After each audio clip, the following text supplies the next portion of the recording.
চার মাযহাবের একটা মাযহাবের ইমাম মালিক রহমাতুল্লাহি আলাইহি, যিনাকে বলা হতো ফুকাহা ও আহলিল মাদিনা, মদিনাবাসীদের ফকি যিনাকে বলা হতো। উনি মদিনায় বসবাস করতেন।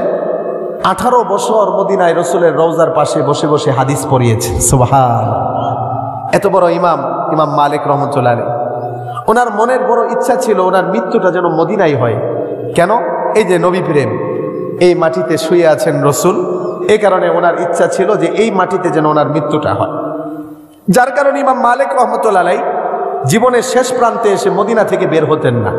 যত প্রয়োজন দেখা দেখ তিনি মদিনা থেকে বের হতেন না। কেননা যদি বের হয়ে আর তখন যদি মৃত্যু চলে আসে তাহলে তো আমার ইচ্ছা পূরণ হলো না, ঠিক কিনা?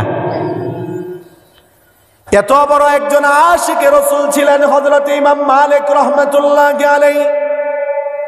মদিনায় বসবাস করতেন, কিন্তু মদিনার মধ্যে তিনি প্রস্রাব পায়খানা করতেন না। কেননা এটা হলো ওনার নবী প্রেম। উনি মনে মনে ভাবতেন এই মাটিতে কিভাবে আমি প্রস্রাব পায়খানা করি, যেই মাটিতে আমাদের নবী বিশ্ব নবী মুহাম্মদ আরবি শুয়ে আছে। তাহলে প্রশ্ন করবেন, হুজুর উনি ওনার হাজতগুলো কিভাবে পূর্ণ করতেন? ওনার জীবনের মধ্যে এসেছে ওনার প্রস্রাব পায়খানার প্রয়োজন হলে মদিনার সীমানার বাহিরে চলে যেতেন। আর তিনি খাবারটাকে খুব কন্ট্রোল করতেন যাতে করে বেশি প্রয়োজন দেখা না দেয়। এত বড় একজন আশিক রাসূল ইমাম মালিক রহমাতুল্লাহি আলাইহি মদিনায় মৃত্যুবরণ করবেন এই আশায় তিনি মদিনা থেকে বের হন না। জীবনের শেষ প্রান্তে এসে মক্কার বাইতুল্লাহর জিয়ারতের ইচ্ছাও আবার জেগে উঠল। ভাবতে লাগলেন আরেকটা বার যদি হজের কাজগুলো করে আসি তাহলে তো ভালোই হতো। এবার তিনি মক্কায়ও যাচ্ছেন না, কেননা যদি মক্কায় যায় তাহলে ইন্তেকাল হয়ে গেলে মদিনায় তো ইন্তেকাল হলো না। এবার তিনি ইস্তেখারা করে শুয়ে পড়লেন। শোয়ার পরে বিশ্বনবী রাহমাতুল লিল আলামিনকে তিনিও স্বপ্ন যোগে দেখে ফেললেন।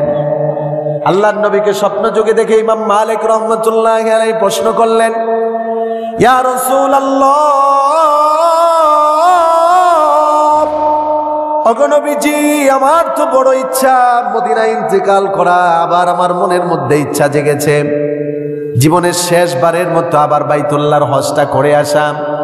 যদি আপনি আমাকে বলে দিতেন কতদিন আমার হায়াত আছে, ওই সময়ের মধ্যে মক্কায় গিয়ে হজের কাজ শেষ করে আবার মদিনায় ফিরে আসতাম।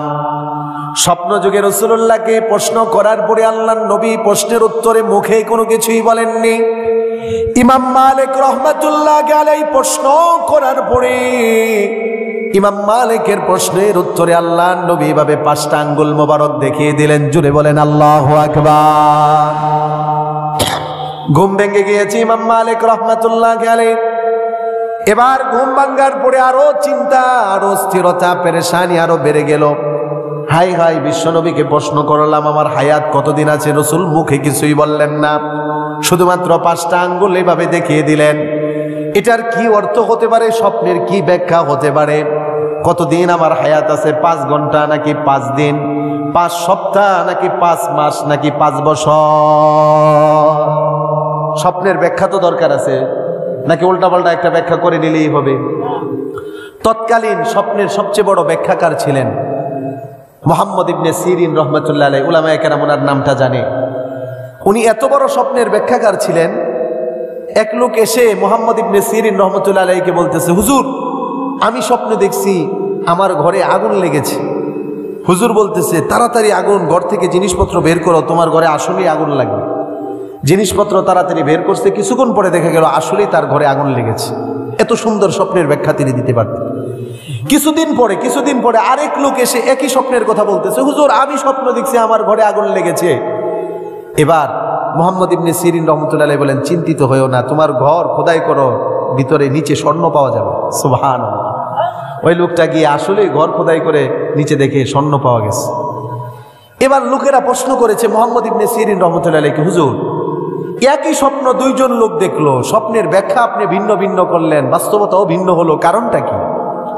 মুহাম্মদ ইবনে সিরিন রহমাতুল্লাহ আলাইহি এত বড় ব্যাখ্যাকার ছিলেন, তিনি বলেন, প্রথমবার যেই লোকটা স্বপ্ন দেখেছিল সে স্বপ্ন দেখেছিল গরমের মৌসুমে। আর গরমের মৌসুমে আগুন কি মানুষের প্রিয় হয় না অপ্রিয় হয়? অপ্রিয় হয়, আগুনের কাছে মানুষ যায় না।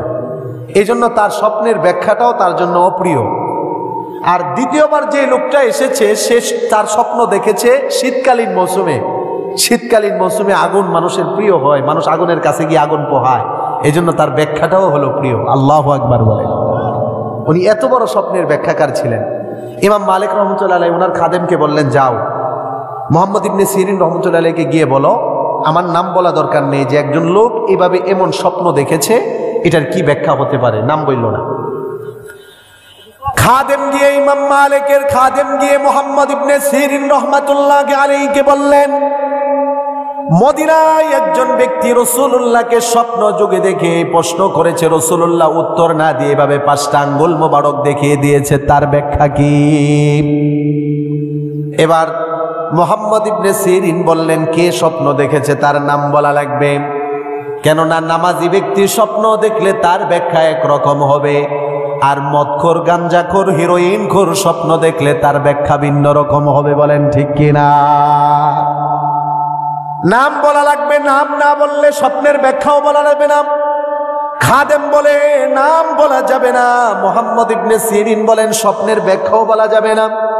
খাদেম বিপদে পড়ে ইমাম মালিকের কাছে চলে এসেছে, বলতেছে, হুজুর নাম না বললে ব্যাখ্যাও বলবে না। ইমাম মালিক বলেন, যাও গিয়ে আমার নাম বলে দাও। ইমাম মালিক রহমাতুল্লাহ আলাইহির নাম বলার পরে মুহাম্মদ ইবনে সিরিন বলেন, আল্লাহর কসম, স্বপ্নের কথা শুনে আমিও বুঝে নিয়েছিলাম এত দামি স্বপ্ন ইমাম মালিক ছাড়া মদিনায় আর কেউ দেখতে পারে না। আমিও এটা বুঝেছিলাম, কেননা সম্মানিত ব্যক্তিরা সম্মানিত ব্যক্তিদেরকে চিনে। ঠিক কিনা বলেন? নামাজি নামাজির খবর রাখে, চোরে রাখে চোরের খবর। ঠিক কিনা বলেন? ইমাম মালিক রহমাতুল্লাহ আলাইহির খাদেমকে এবার মুহাম্মদ ইবনে সিরিন স্বপ্নের ব্যাখ্যা বলে দিলেন। ও খাদেম, যাও যাও হুজুরকে গিয়ে বলো, স্বপ্ন যুগে রাসূলুল্লাহ যে 5টা আঙ্গুল মোবারক দেখিয়ে দিয়েছেন, এটার ব্যাখ্যা 5 দিন 5 বছর 5 ঘন্টা নয়। এটার ব্যাখ্যা হলো, উনি যে প্রশ্ন করেছিলেন কতদিন ওনার হায়াত আছে, এটা উনি যেমন জানে না, রাসূলুল্লাহও জানে না। 5টা বিষয় এমন আছে পৃথিবীর কোন নবী রাসূল কোন মানুষ জানে না, যিনি জানেন একমাত্র, জুড়ে বলেন তিনি কে?